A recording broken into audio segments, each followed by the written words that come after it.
নমস্কার বন্ধুরা, আমি মৌমিতা আবারও চলে এসেছি একটা রেসিপি নিয়ে মৌমিতার রেসিপি চ্যানেলে। আজকে আমি যে রেসিপিটা করে দেখাচ্ছি এটা খুব সিম্পল একটা রেসিপি, একটা ভেজ রেসিপি, কিন্তু এটা গরম ভাতের সাথে খেতে খুবই ভালো লাগে। এবার রেসিপিটা বানানোর জন্য কি কি লাগছে একটু দেখে নিন। প্রথমেই লাগবে চাল কুমড়ো, এই যে আমি এরকম লম্বা লম্বা করে কেটে নিয়েছি। কিন্তু এখানে লাগছে কাঁচা লঙ্কা, এখানে আছে সাদা আর কালো সর্ষে। প্রথমে আমি সাদা আর কালো সর্ষেটাকে বেটে নেব। এই রান্নাটা কিন্তু খুব সহজে হয়ে যায়, খুব সিম্পল একটা রেসিপি, কিন্তু খেতে খুব ভালো লাগে। মানে একঘেয়ে খেতে যখন আর ভালো লাগবে না তখন এইভাবে একবার আপনারা ট্রাই করে দেখতে পারেন।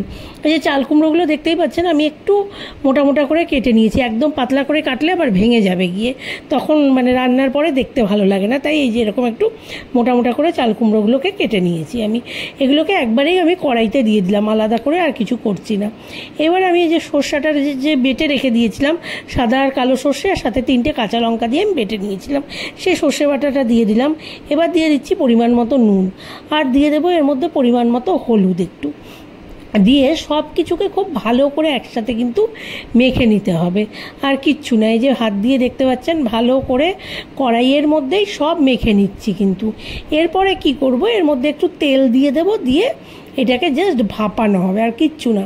মানে জল টল কিচ্ছু লাগবে না। জল বলতে হচ্ছে যে আমি যে মিক্সির জারটা সর্ষেটা বেটেছিলাম ওইটাকে ধুয়ে নিয়ে জাস্ট অল্প একটু জল এর মধ্যেই দিয়ে দেবো, কিন্তু পরে আর কিচ্ছু দেবো না, জাস্ট এটাকে গ্যাসে বসিয়ে দেবো। এই যে দেখতে পাচ্ছেন ভালো করে চাল কুমড়োগুলোর গায়ের মধ্যে দুপিঠে এই সর্ষে বাটাটা লাগিয়ে দিতে হবে, ভালো করে মাখিয়ে নিতে হবে। নিয়ে তারপরে জাস্ট একটুখানি এই যে এই জলটুকুই আমি দেবো, আর রান্নায় কোনো জল ইউজ হবে না। কিন্তু এবার এই কড়াইটাকে আমি গ্যাসে বসিয়ে দেবো। যে সর্ষের তেলটা দিয়ে দিচ্ছি একবারে, দিয়ে এবার এটাকে আমি একটু ঢাকা দিয়ে রেখে দেবো। দিয়ে এটাকে গ্যাসে কিন্তু সিমে হবে, একদম সিমে প্রথমে এটা রান্নাটা হবে।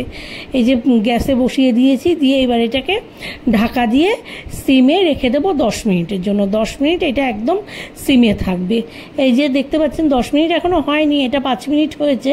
আমি একটু মানে উল্টে দেওয়ার জন্য করলাম, মানে ওপর নিচ করে দেবো আর কি, সেই জন্য একটু উল্টে পাল্টে দিলাম। দিয়ে আবার ঢাকা দিয়ে রেখে দেবো, আরও 5 মিনিট থাকবে। যে 5 মিনিট হয়ে গেছে, কিন্তু আরও এটা দেখতেই পাচ্ছেন চাল কুমড়োর জল ছেড়ে দিয়েছে, পুরো কিন্তু সুন্দর হয়ে গেছে গিয়ে একদম রেডি আর কি। এটাকে এখন একটু গ্যাসের ফ্লেমটা বাড়িয়ে দেবো, দিয়ে যেটুকু সময় লাগবে এটুকু একটু টানিয়ে নিয়ে হয়ে যাবে। যে চাল কুমড়ো সেদ্ধও হয়ে গেছে দেখতেই পেলেন।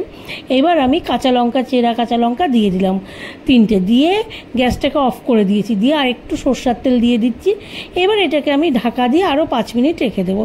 5 মিনিট হয়ে গেলে গিয়ে আমি এটাকে সার্ভিং প্লেটে সার্ভ করে দিচ্ছি। যে 5 মিনিট হয়ে গেছে, আমি সার্ভিং বলে এটাকে সার্ভ করে দিচ্ছি। কিন্তু এই রেসিপিটা খুব সহজে হয়ে যায়, মানে একদম চটজলদি একটা রেসিপি, খেতে অসম্ভব ভালো লাগে।